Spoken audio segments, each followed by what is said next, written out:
Seja muito bem-vindo ao Passes em Passes, o podcast do Leme, Laboratório de Estudos em Mídia e Esporte, gravado remotamente de nossas casas. Passes em Passes, o esporte como você nunca ouviu. Eu sou o Abner Rey e esse é o nosso 42º episódio do Passes em Passes. Aqui hoje tenho a dura responsabilidade de substituir os nossos colegas Matheus e Felipe na apresentação do episódio para falarmos das alegrias e dos conflitos do esporte, trazendo sempre aquilo que você ainda não ouviu.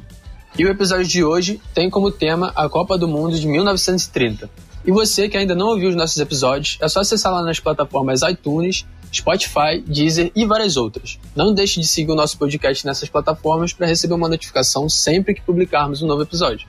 Hoje temos o prazer de receber o doutor em História Comparada pelo FRJ, mestre em Comunicação Social pela UERJ e professor Álvaro do Cabo. Tudo bem, Álvaro? Tudo certo, Fausto. É um grande prazer aí estar com vocês. Muito obrigado pelo convite, a você, a todo o Leme, né, no qual faço parte também. Enfim, então para mim está sendo uma alegria muito grande poder participar desse podcast aqui sobre uma Copa do Mundo tão importante e emblemática, né, justamente por ser a primeira. Estão aqui com a gente também o nosso diretor Fausto Amaro e o nosso editor Léo Pereira. Muito obrigado pela presença de vocês no nosso programa. Depois dessa preleição, vamos começar o jogo. Ao ouvir falar de Copa do Mundo, muita gente sente aquele frio na barriga quando a seleção está em campo. Quem não lembra da família reunida na sala, as cores em verde e amarelo, as ruas em festa, pintadas nas cores do país e o clima de alegria e esperança que paira no ar? Todo brasileiro fã de esporte sabe como é parar tudo a cada 4 anos só para torcer pela seleção canarinha. É quase impensável imaginar o futebol sem o seu evento máximo, a tradicional Copa do Mundo. Ficam eternizados nas cores da amarelinhas os maiores ídolos, as maiores vitórias, assim como também as maiores derrotas.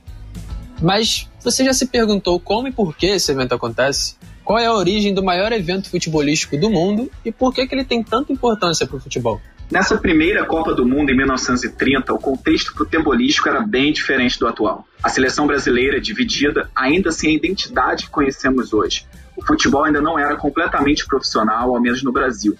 E na época, um dos melhores times era o Uruguai, país sede da primeira Copa do Mundo. Começando este episódio, eu pergunto a você, Álvaro, o futebol só tem a dimensão atual em função da mobilização causada pelas Copas do Mundo?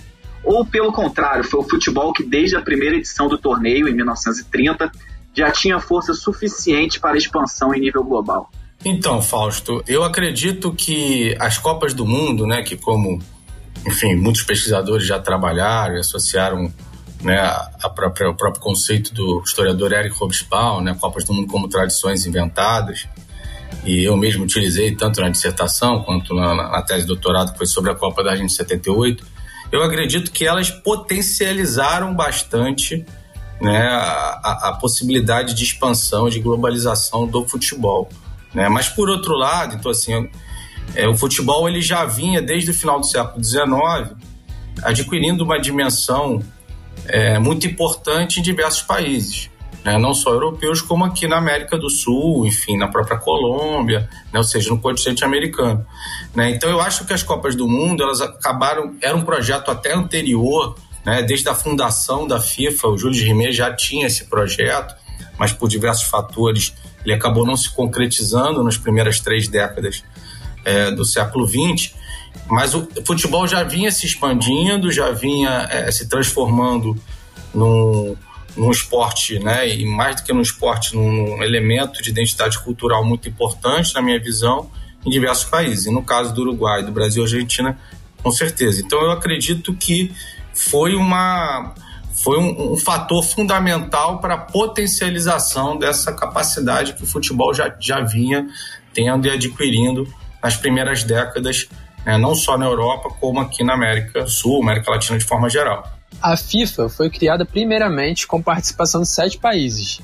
São eles a França, a Espanha, a Bélgica, a Suíça, Holanda, Dinamarca e Suécia. Todos eles são europeus.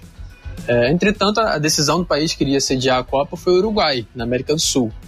E aí essa decisão da FIFA ela parece um pouco contraditória, tendo em vista aí o cenário futebolístico na época mais centrado na Europa e a dificuldade logística, né, o clima tenso do período entre guerras, né, essa dificuldade de atravessar o Atlântico para poder realizar a competição pesou muito na decisão dos países europeus.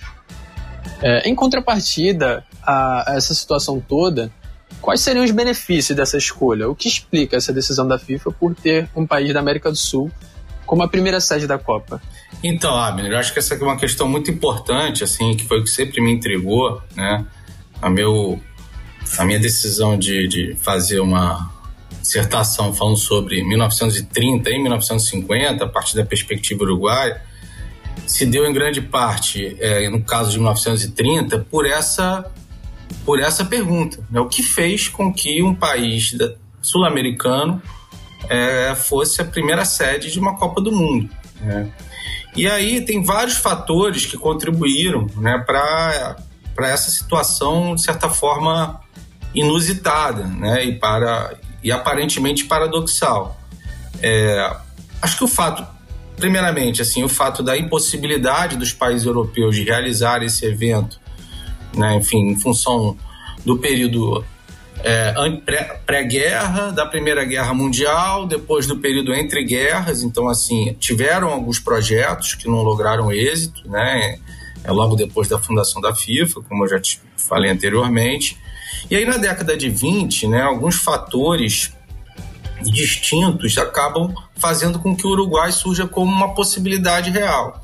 O primeiro foi o fato do Uruguai, no âmbito futebolístico, acabar se destacando nos dois Jogos Olímpicos, 1924 e 1928. Segundo o Jules Rimet, no livro que ele tem que ele fala sobre a história do futebol, da FIFA, das Copas do Mundo, ele diz que foi uma revelação, ele trata isso como uma revelação, o Uruguai como a revelação do futebol sul-americano.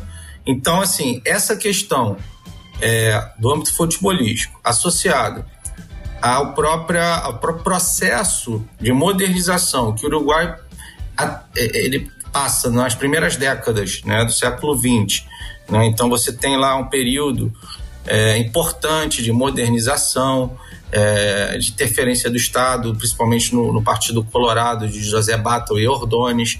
Você tem um crescimento das atividades esportivas, enfim, e você tem uma questão muito específica, individual, que eu consegui apurar indo muitas vezes no Uruguai, enfim, e quem me deu a dica foi na época o curador do Museu do Futebol, né, do Uruguai, no Estádio Centenário, que ele me indicou um livro chamado Negociações Internacionais, que é um livro de correspondências, né, importantes que aconteceram entre o Jules Rimet e um diplomata chamado Eduardo Boero, que virou amigo do Jules Rimet e que foi um dos principais articuladores para que o Uruguai se candidatasse nos congressos da FIFA a partir de 1924 na França. Então, assim, resumindo o que eu falei até agora, tem a questão futebolística, teve a questão estrutural e de interesse político, econômico do Uruguai de realizar esse evento, tá? Não foi simples. Eles construíram o Estádio Centenário em menos de um ano.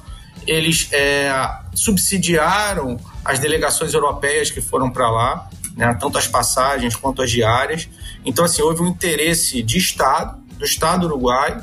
O Uruguai, como eu falei anteriormente, nas primeiras décadas do século XX, passou por um processo de transformação, de modernização muito importante, e teve essa questão individual, né, que segundo esse livro raro aí que eu consegui no Estádio Centenário, no Museu do Estádio Centenário, e a própria biografia do Jules Rimet, houve uma articulação muito importante entre essas duas figuras. Eu acredito nisso.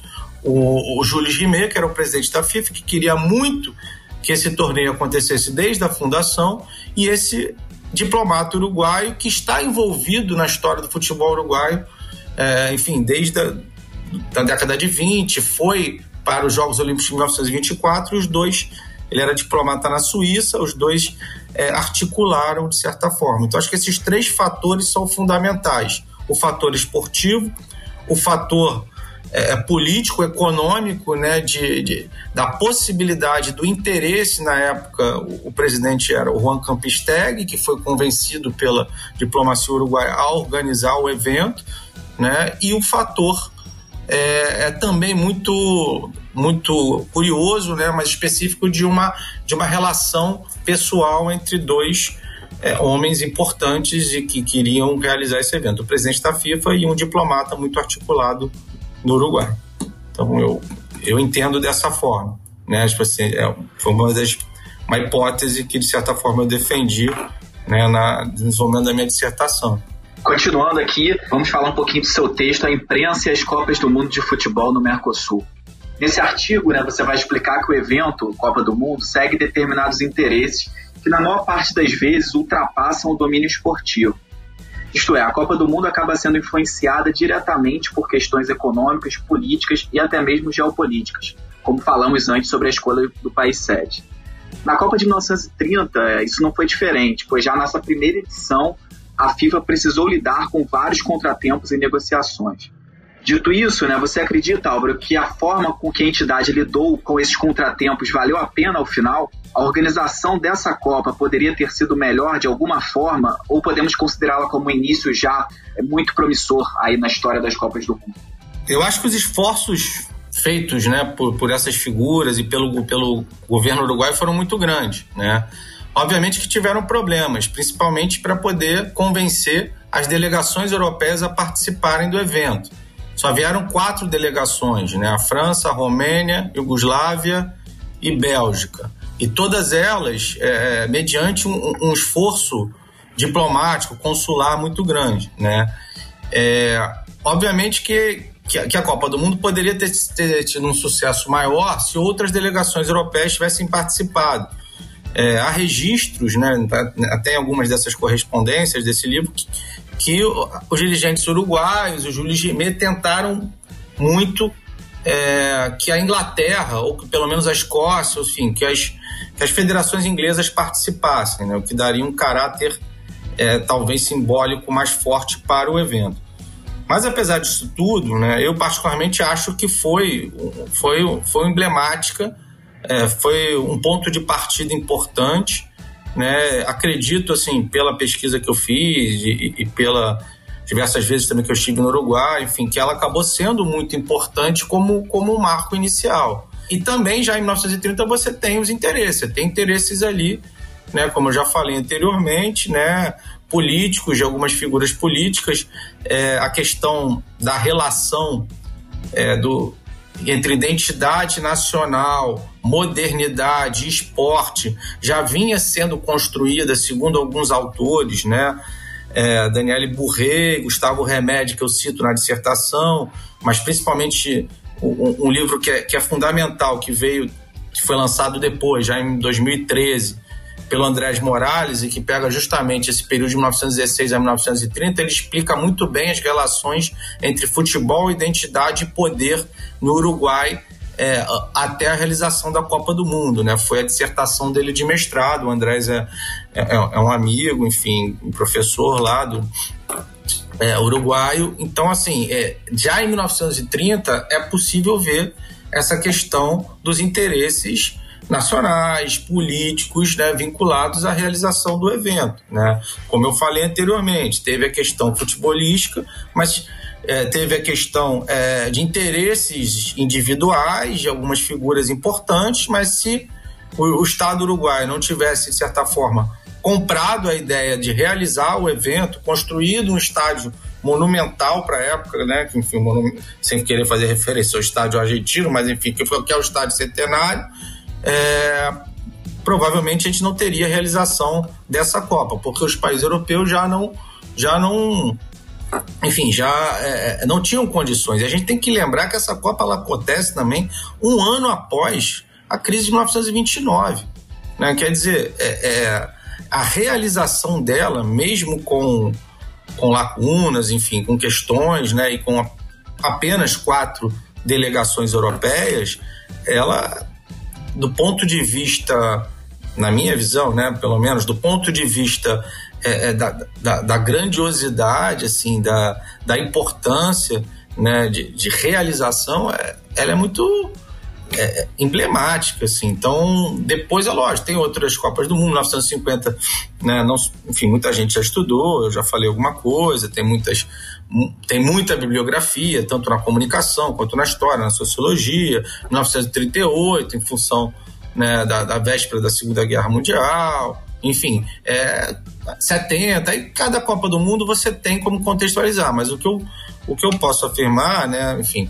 é que a Copa de 1930 ela também tem já uma importância muito grande do ponto de vista institucional, político, enfim, até mesmo para a geopolítica do futebol. Só fazendo um parênteses, vocês me fizeram uma coisa muito bacana, que foi reler a minha dissertação depois de quase 10 anos. Hoje eu praticamente reli, porque eu falei, caramba, já não lembro mais de muita coisa que estão me perguntando no roteiro. Você lê com outro foco, né? Um outro olhar, você vê vários problemas, você começa a ver, caramba, como eu naturalizava aqui um monte de coisa. Foi bacana, assim. Reli quase toda, reli a parte de 30.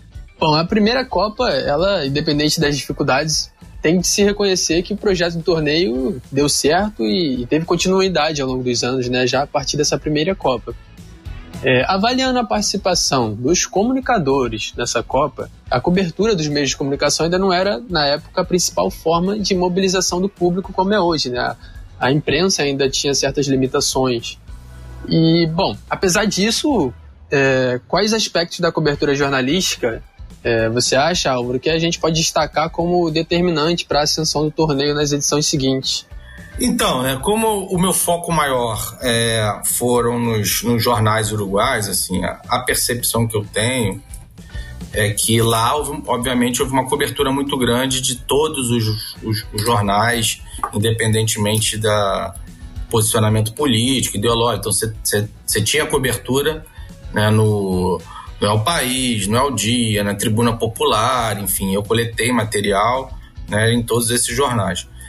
No caso brasileiro, né, eu pesquisei especificamente um jornal, que foi o Diário Carioca, que dava uma certa importância ao evento, né, enfim, outros jornais também, como Correio da Manhã, nem tanto, só que eu entendo que assim, a mídia impressa foi importante para a construção das representações, né, enfim, das seleções nacionais. Então eu acho que os jornalistas, né, no papel aí que o Legoff fala de senhores da memória, foram fundamentais para essas construções, né, desde 1930, então para a valorização do evento, para a construção de representações, no caso das representações uruguaias lá, de Garra Charrua, enfim, da Celeste Olímpica, que já vinha desde antes. Agora, também acho que a questão das primeiras Copas, ela está muito, mas é uma questão aí mais de opinião do que não é de pesquisa própria, empírica, né? Mas acho que está muito atrelada às transmissões radiofônicas, né? Ao rádio, né? Então eu acho assim que eu entendo que tem muita coisa a ser feita ainda sobre as pesquisas, muitas pesquisas a serem feitas, né, sobre o rádio, principalmente nas 3 primeiras Copas, 30, 34 e 38, né? Porque como eu não pesquisei isso, né, mas até li, enfim, alguns livros, né, sobre que mencionavam o rádio, mencionavam as pessoas reunidas na frente de lojas que tinham um rádio enorme, nas praças ouvindo. Então eu acredito, né, enfim, que tanto os jornais, né, a mídia impressa, quanto os rádios, mas a questão dos rádios aí, como eu falei, é mais uma opinião do que uma afirmação, né, mas acredito que elas tenham tido uma importância muito grande, sim,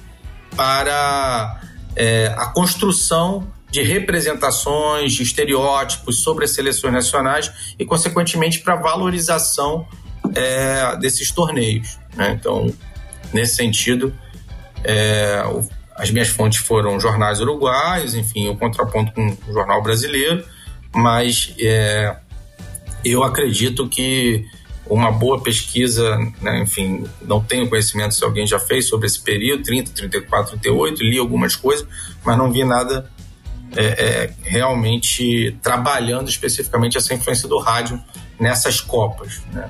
Não sei, talvez o Fausto tenha uma referência, ou você, Abner, mas eu acho que aí tanto os jornais quanto o rádio devem ter sido fundamentais para esse desenvolvimento. Não, realmente, eu lembro de ter lido alguma coisa, talvez até nos textos do Eduardo, que eu tenho lido ultimamente pro roteiro da próxima Copa. Eu li alguma coisa sobre isso, mas assim, ele foca mais no Rio de Janeiro, né? Daí, realmente, não pensei nem cheguei a pensar nisso, né? Desse protagonismo do rádio na época. Não sei em qual tipo de papel que eles exerceram e tal, mas realmente é muito interessante. Eu tenho certeza que os jornais foram importantes, tá? Que eles são fundamentais até hoje na construção de representações, né? Enfim, de uma mitologia das Copas, dos heróis, nos próprios vilões que a Leda estudou, né? Enfim, isso aí. Agora, o papel do rádio, né? Pelo menos até 1950, né? Ou até um pouco mais, enfim, eu acredito que tenha sido grande também, mas aí é uma questão de opinião, é um campo que está muito aberto, né? Eu relendo, né, minha dissertação e pensando em outros livros de futebol uruguaio que eu comprei depois, que eu já li alguns e tal, tem muita coisa aí para ser revista, né, e pesquisada, outras perspectivas, e acho que essa perspectiva do rádio pode ser uma coisa interessante. Bem, voltando aqui a falar dessa Copa de 1930, né, a imprensa brasileira ficou muito dividida entre os polos de Rio de Janeiro e São Paulo. Isso porque as seleções na época eram estaduais, né, e havia uma grande rivalidade entre Rio de Janeiro e São Paulo. No fim, né, somente jogadores do Rio foram convocados para aquela Copa de 30. A não convocação de jogadores do futebol paulista causou atrito não só entre os jogadores e clubes, mas também entre a mídia de ambos os estados, que frequentemente ficavam criticando o futebol do outro estado, né? E no futebol brasileiro, durante a Copa, a desconfiança e um pouco preparo marcaram a primeira edição do torneio, né? Pelo menos no desempenho da seleção brasileira. Álvaro, as ambições aí mercadológicas que surgiam naquela época ali com mais força, principalmente por causa da profissionalização do futebol, né, que vinha em diversos países, mais à frente vem no Brasil também. Essas ambições, elas tiveram relevância na atividade da imprensa e também no desempenho da seleção brasileira, que ainda não era profissional na época? Não, então, Abner, eu acho que essa questão, dessa rivalidade, ela é uma questão que vem desde a década de 10, né? Então, assim, houve a fundação da Federação Brasileira de Esportes no Rio de Janeiro e da Federação Brasileira de Futebol em São Paulo, em 1914 até 1915. Por mais que tenha tido uma intervenção, até mesmo praticamente estatal, e o Arnaldo Guinle, né, acabou virando presidente da CBD em 1916, essa rivalidade ela permaneceu constante, né, ao longo da década de 20, né?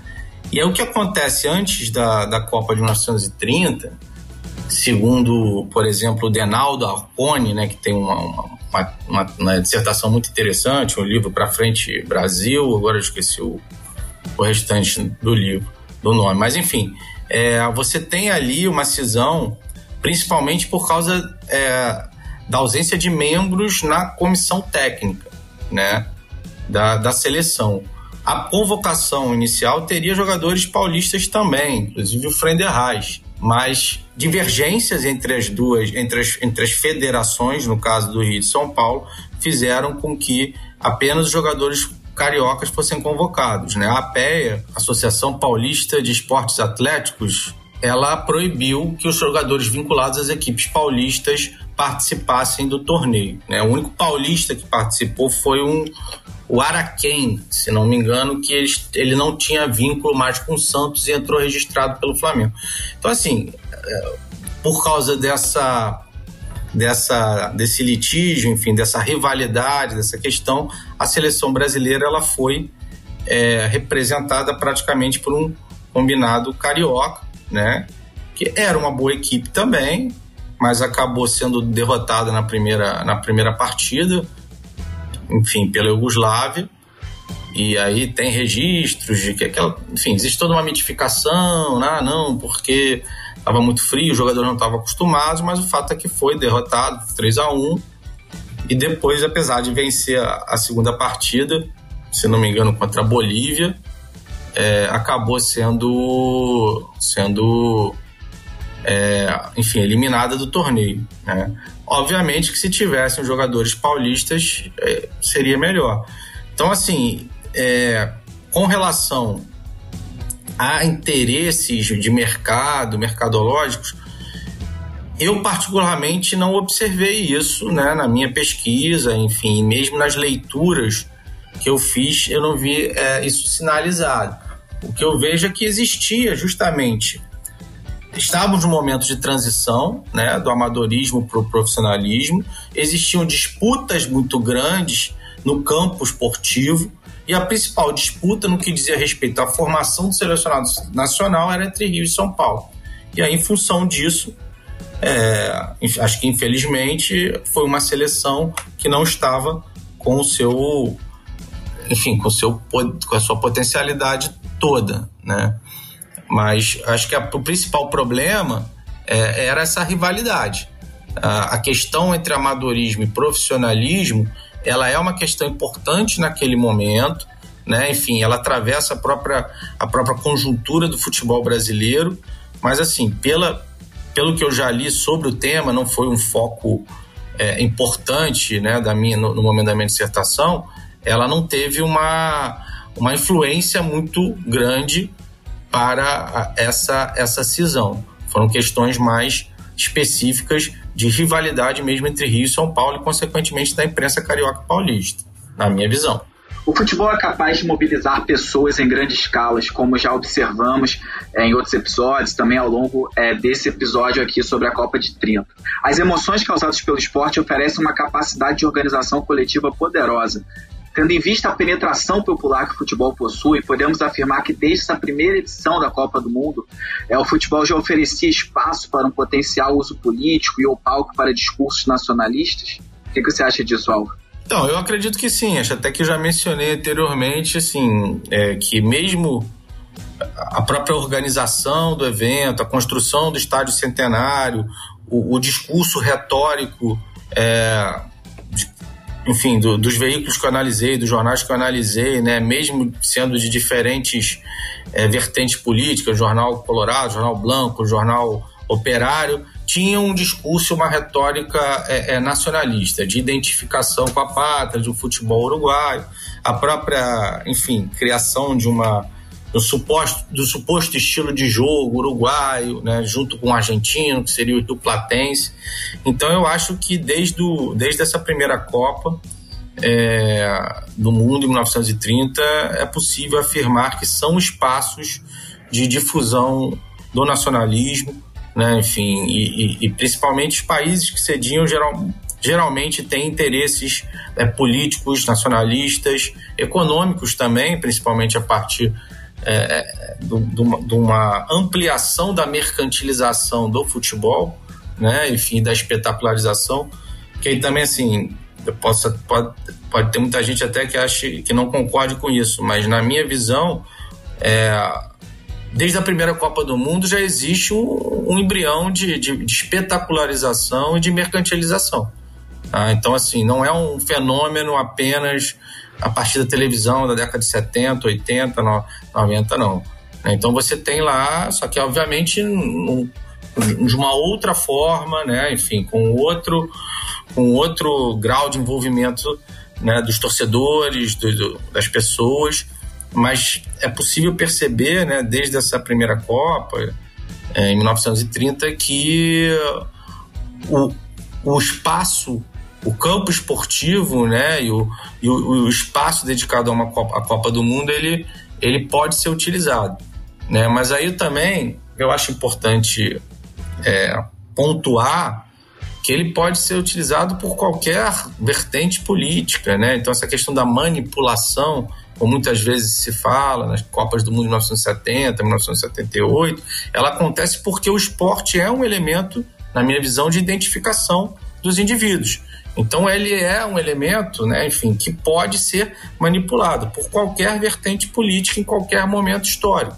No caso de 1930, você tinha ali ainda um discurso de modernização, de transformação, enfim, de associação da pequena República Oriental do Uruguai, inclusive a Suíça da América do Sul, a Atenas do Prata, quer dizer, havia todo um discurso em torno disso, e aí o futebol acaba sendo um dos elementos que polarizam isso. Tá? Então, nesse sentido, eu acho que desde 1930 a gente já pode falar dessa utilização, mas não numa perspectiva já ultrapassada de manipulação, alienação, teoria do ópio, não. Utilização de um elemento fundamental para a cultura dos países e que muitas vezes ele acaba se transformando como um instrumento, sim, de discurso, de retórica e de buscar discursos populares e também nacionalistas, que existe uma distinção, né?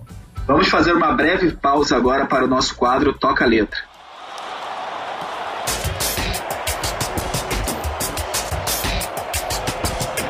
A música de hoje é Uruguai No Más, de Jorge Drexler. Solta a música aí, Léo. ¿Quién le roba un beso a Maracaná? Uruguay no más, Uruguay no más. ¿Quién le roba un beso a Maracaná? Uruguay no más, Uruguay no más.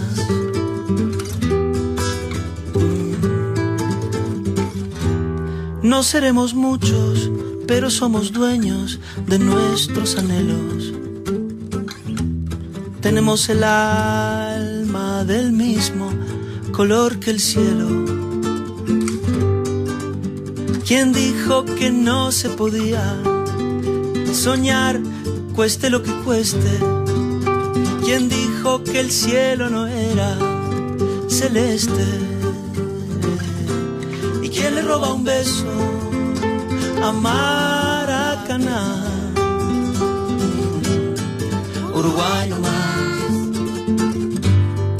Uruguay no más. ¿Quién le roba un beso a Maracaná?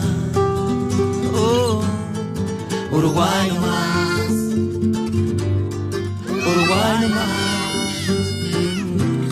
¿Quién le roba un beso a Maracaná? Oh, Uruguay no más, Uruguay no más.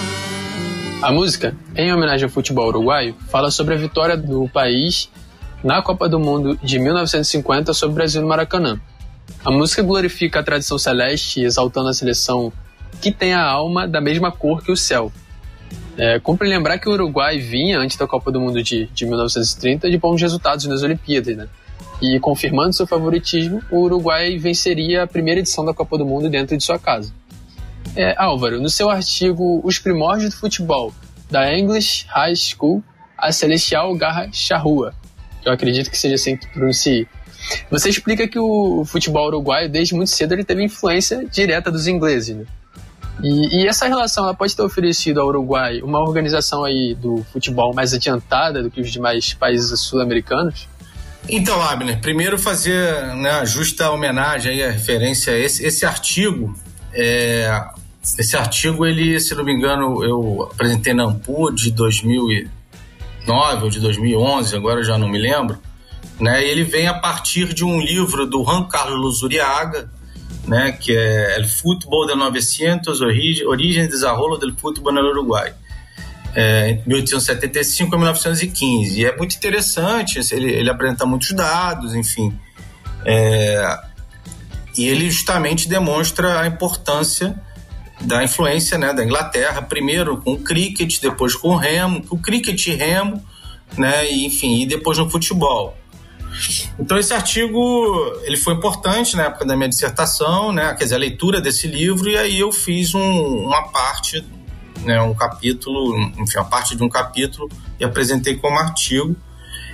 Mas respondendo a sua pergunta de uma forma mais objetiva, né, enfim, esse artigo é legal, esse livro é legal porque ele fala da origem do Peñarol, que era um clube, era o Curque, era um clube de cricket, né, que ficava situado no bairro de Peñarol. Eu tive a oportunidade de visitar, né, era uma fábrica, né, e os trabalhadores ingleses começaram também a jogar futebol já em 1891, mas era um clube de cricket primeiro.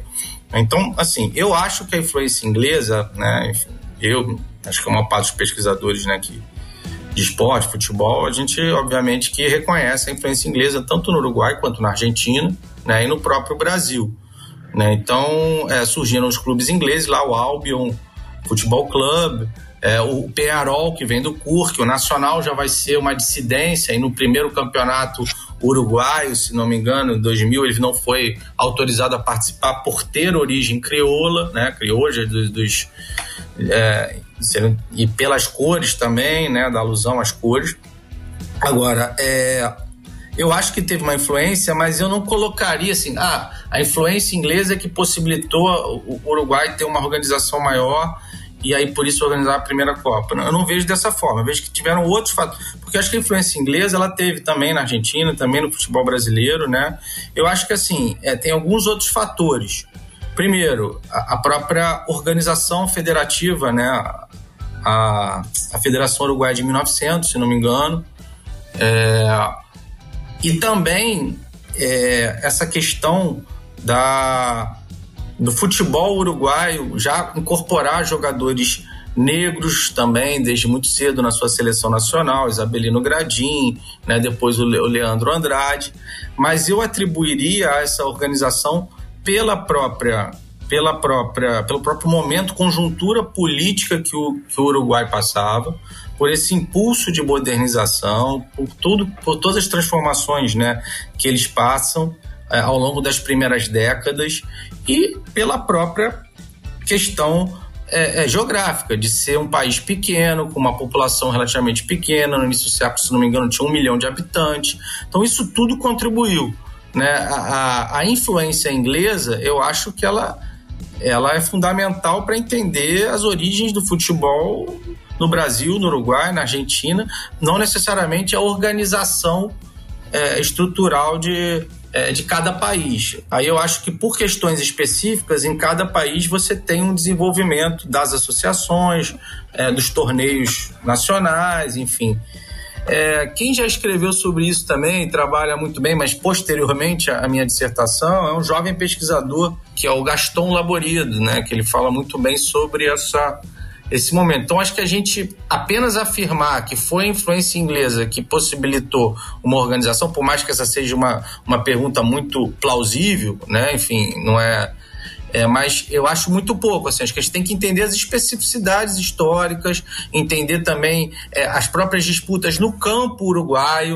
Até 1900 predominavam os clubes de origem inglesa, alemã também, aí depois você tem aí a entrada do Nacional rivalizando com o Peñarol, mas o Peñarol também, de certa forma, se transforma e se populariza, né? Então assim, existem várias questões. E aí o crescimento do futebol uruguaio se deu também pelas conquistas de 1924, 1928, né? Mas o fundamental no que diz respeito à Copa de 30, reitero aqui na minha visão, é a própria conjuntura política que o Uruguai passa nas primeiras 3 décadas e o interesse que as autoridades, junto com o corpo diplomático uruguaio, vão ter na organização do evento. Este é o 42º episódio do Passes em Passes, o esporte como você nunca ouviu.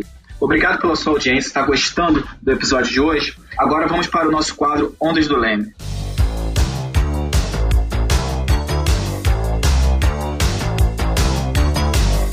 No quadro Ondas do Leme, a gente sempre faz alguma indicação de livros, séries e filmes que vão auxiliar você no aprofundamento do tema abordado nesse episódio. Álvaro, você tem alguma recomendação para os nossos ouvintes sobre o tema de hoje?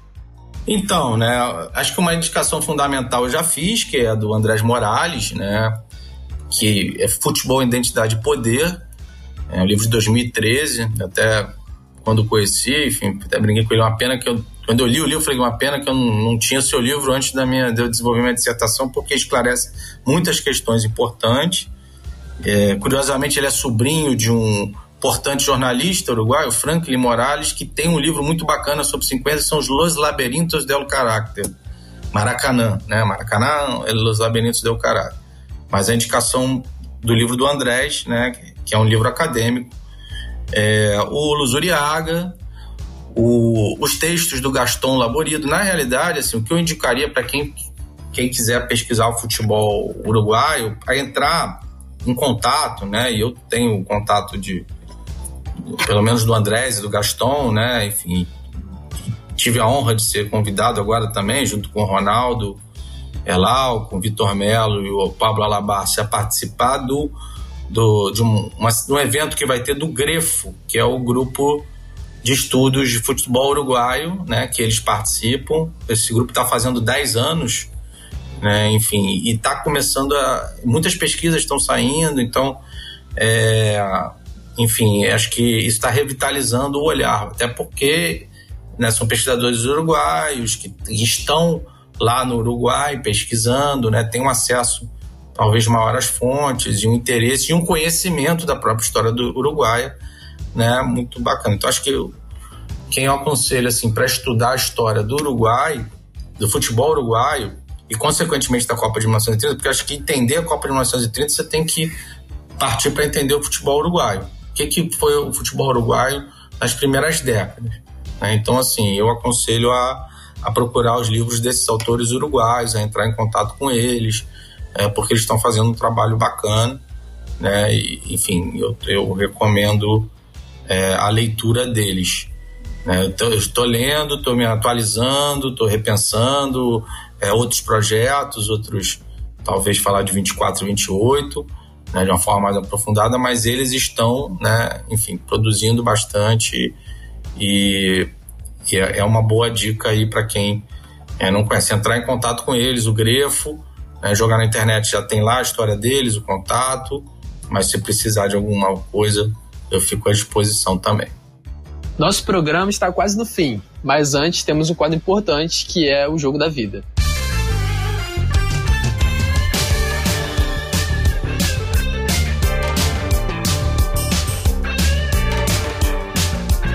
Álvaro, para você, qual jogo marcou sua história? Em qual momento o esporte entrou na sua vida e quando você teve certeza que era apaixonado por esporte? Então, essa é uma questão bem, bem complexa. Eu que frequentei o Maracanã há muitos anos, né? Enfim, desde os anos 80. Pensando num jogo da vida de Copa do Mundo, eu lembro sempre assim do jogo da semifinal de 1998. Eu trabalhava como guia de turismo, ganhei o ingresso para assistir e vi o Brasil passar nos pênaltis pela Holanda. Foi uma emoção indescritível. Mas pensando no jogo que marcou a minha vida, no sentido de eu falar, não, esse é o esporte que eu amo, enfim, aí eu peço desculpas ao Fausto, mas tem a ver com a rivalidade local e clubística. Meu pai era vascaíno, mas mesmo assim eu virei flamenguista devido à função daquela geração e de um jogo que eu fui em 1982, na final Flamengo e Vasco, da Taça Guanabara, se não me engano, o pentacampeonato da Taça Guanabara, e aquele jogo marcou para mim um gol do Adílio no final, os 45 minutos no campo do Mazzaropi. Foi muito marcante para um garoto de 8 anos. Enfim, foram muitas emoções esses anos todos aí no Maracanã e nos estádios da vida. Isso aí, Álvaro. Muito obrigado, amiga e amigo ouvinte. Compartilhe com seus amigos, envie seus comentários para o LemCast Club, leia nosso blog, comunicacãoesporte.com, sem cedilha e sem tio.